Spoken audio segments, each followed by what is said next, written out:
안녕하세요. 대회 멘토 신범철입니다. 오늘 알아볼 기업은 그린케미칼이고요. 그린케미칼에 관련된 이슈는 어떤 것들인지 한번 같이 살펴보도록 하겠습니다. 일단 그린케미칼의 최근 이슈라고 하면은 이 실적 부분이 있겠죠. 근데 이런 실적은 결국에 전방산업 악화로 인해서 굉장히 실망스러운 상황이다라는 겁니다. 근데 이런 그린케미칼이 하고 있는 사업은 계면활성제인데 이 계면활성제가 많이 쓰이고 있는 건 세제고 이 세제가 전방산업과 무슨 그렇게 관계가 있길래 실적이 악화됐을까 보게 된다면 그린케미칼이 하고 있는 사업은 이런 세제뿐만 아니라 다양한 전방 산업에 대한 중간 원료로서 사용된다라는 거죠. 그래서 전방 산업에 대한 이제 업황과 관련이 있다라는 겁니다. 그리고 또 다른 하나는 이 앞으로 성장 동력이 조금 여전할지도 한번 살펴보도록 하겠습니다. 앞서 말했듯이 그 그린케미칼이 하고 있는 건 이 계면활성제 사업인데 그런 세제뿐만 아니라 EOA, ETA 이런 DMC 같은 경우는 다양한 전방 산업에 연관된다라는 겁니다. 그리고 이런 전방 산업에 대한 수요 감소에 따라서 영업 마진이 감소가 됐고 직전 사업연도 22년도와 23년 당해 사업연도를 비교해 보면은 매출액 부분은 13%, 영업이익은 71%, 당기순이익 부분은 33%가 감소했다라는 거겠죠. 그러면 어떤 전방 산업과 관련이 있냐라고 보게 되면은 디스플레이와 건설업이다라는 겁니다. 특히 이제 DMC 같은 경우는 이제 주로 기능성 플라스틱 중에 하나인 폴리카보네이트를 만들 때 쓰는 중간 원료인데 이 폴리카보네이트가 디스플레이 LCD나 다른 모니터 패널을 만들 때 중간 원료로 사용된다 되다 보니까 이 LCD 패널 출하량에 따라서 이제 DMC에 대한 사용량이 바뀌어진다라는 거고 ETA 같은 경우는 윤활유나 코팅제 뭐 건설업 분야에 쓰일 수 있기 때문에 건설업에 대한 상황이 좋지 않게 된다면 자연스럽게 ETA도 줄어들 수밖에 없던 거죠. 근데 23년도는 다들 아시다시피 태형건설 사태로 인해서 현재 건설업 상황이 좋지 않고 24년에도 건설업에 대한 이제 상황이 좋지 않을 예정이다라는 겁니다. 하지만 디스플레이 중에서도 LCD에 대한 상황은 조금 긍정적으로 한번 살펴볼 수 있을 것 같습니다. 그럼 LCD에 대한 관련 이슈는 어디 있는지 한번 보게 된다면 이 LCD에서 국내에서 가장 영향력이 있는 건 LG 디스플레이죠. 그럼 LG 디스플레이가 이런 디스플레이 생산량을 50%더 늘릴 전망이다라는 겁니다.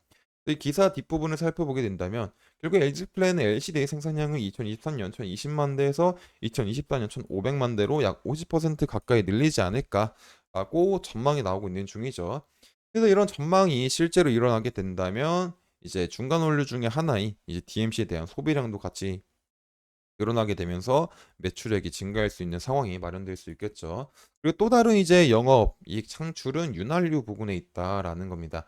최근에 이제 정유 4사에 대한 실적을 한번 살펴보도록 하겠습니다. 그럼 최근에 정유 4사의 연간 실적을 살펴보기 전에 유가의 흐름을 살펴보게 된다면 2023년까지만 해도 중국이나 인도, 뭐 브라질 등 신흥 국가에서 석유 소용량이 증가를 하고 있긴 하지만 전체적으로 글로벌 경기가 둔화가 되고 있고 또 전기차 인기가 증가하고 있다 보니까 생각보다 24년도에는 석유 수요가 증가하지 않을 거다라고 IEA에서 예측을 했었죠. 그래서 2024년 같은 경우는 석유 수요 증가량 전망치를 100만 배럴에서 88만 배럴로 줄였습니다. 하지만 실제로 24년으로 들어가다 보니까 이란 폭탄 테러부터 시작을 해가지고 중동의 지정학적 불확실성이 지속이 되고 있다. 그리고 최근 이스라엘 팔레스타인 무장정파 하마스 휴전협상에 대해서도 계속 이제 문제가 되고 있는 상황이죠. 그러다 보니까 유가가 지속적으로 불안한 모습을 보여주고 있어서 상승할지 하락할지 모르고 있는 상황이다라는 겁니다. 그리고 이제 이런 피해를 정유 4사가 굉장히 많이 봤죠. SK이노베이션, GS칼텍스, S-오일, HD현대오일뱅크 등 각각 이제 영업이익과 매출 부분이 굉장히 많이 하락을 했다. SK이노베이션 같은 경우는 51%가 하락을 했고 GS칼텍스와 S오일 같은 경우는 58%, 현대오일뱅크 같은 경우는 78%가 감소했다라는 겁니다. 근데 이제 대신에 이런 정유업계에 대해서는 이런 실적이 부진했지만 윤활유 부분에서는 굉장히 괜찮은 매출이 나오고 있는 중이다라는 겁니다. 지난해 윤활유 사업 부분에서는 이제 SK이노베이션과 S오일이 9,978억 원, 그리고 각 S오일이 이제 8,157억 원에 대한 영업이익을 냈고 이 각각의 수치 같은 경우는 이제 각 정유 부분에 대한 영업이익에 웃도는 수치인 거죠. 그래서 과거에는 이런 윤활유 부분이 정유 대비 매출에 대한 비중이 낮아가지고 어떤 이제 소외되고 있던 산업 중에 하나인데 최근에 유가에 대한 불안성이 일어나게 되면서 정유에 대한 이 영업이익이 나오지 않다 보니까 이런 정유업계도 윤활유 사업 확대에 속도를 내고 있다라는 겁니다. 그래서 이런 정유업계도 윤활유 사업에 속도를 내고 있는 만큼 그린케미칼의 ETA가 조금 더 사용될 수 있는 환경이 마련되지 않을까라는 기대감을 가져볼 수 있을 것 같습니다. 말이 꼬여도 조금 죄송합니다. 그래서 이런 부분들을 지속적으로 확인해 봐야 될 것 같습니다. 그래서 이런 부분들은 제가 지속적으로 확인할 예정이니까 이제 그린 케미칼에 관심 있으신 분들은 제 영상을 시청해 주시면 감사하겠습니다. 주가를 한번 살펴보도록 하겠습니다. 이 그린 케미칼의 주가를 보게 된다면 사실 뭐 좋은 상황은 아니죠. 주봉인 현재 이제 공통적으로 많이 눌렸었던 가격을 보게 된다면 이런 8,000원, 8,200원 부근이다. 그리고 최근에 눌렸을 때 강한 거래량을 동반하면서 이 부근이 눌렸기 때문에 이런 8,200원 부근들이 강한 저항 라인으로 작용이 될 수 있다라는 거겠죠. 그래서 지금 당장 추가적인 반등이 나오더라도 이런 8,200원 부근들에서는 매물대가 있기 때문에 눌릴 가능성을 생각해 봐야 되긴다.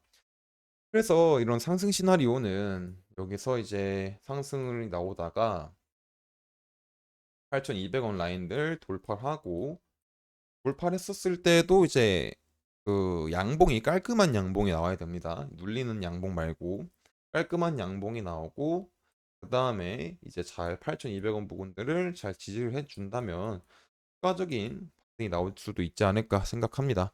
하지만 반대로 하락 시나리오는 이런 6,500원 부분과 6,500원 부분들이 이탈을 하게 된다면 그건 조금 리스크 관리를 하시면 좋지 않을까 생각하고 있습니다.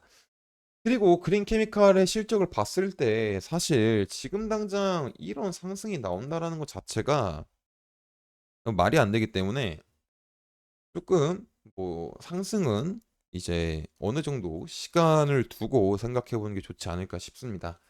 그래서 이런 부분들은 제가 지속적으로 확인할 예정이다 보니까 그린 케미칼에 관심 있으신 분들은 제 영상을 시청해 주시면 감사하겠습니다.